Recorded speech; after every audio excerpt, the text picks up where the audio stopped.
Voici un plan qui a été acquis il y a une vingtaine d'années par la bibliothèque.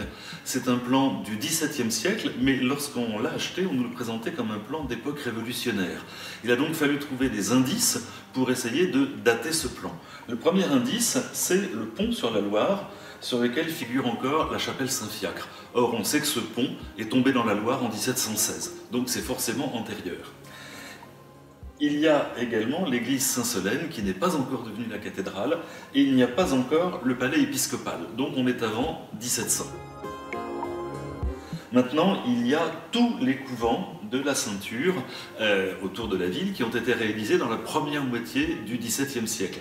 Et figure notamment le couvent des Visitandines qui est complètement fini de construire et on sait qu'il a été achevé dans les années 1655-56.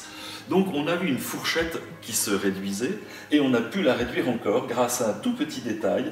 En haut de la rue des Papes-Gaux figure ici l'établissement des Nouvelles Catholiques créé par Louis XIV pour accélérer la conversion des protestantes et on sait qu'il s'est installé provisoirement dans cette rue des Papes-Gaux entre 1681 et 1689. On avait une fourchette on ne peut plus réduite.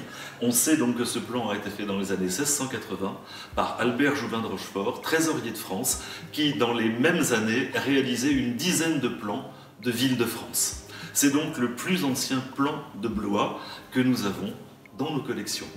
N'oubliez pas de vous connecter au site des bibliothèques pour en savoir plus sur les collections patrimoniales. À bientôt!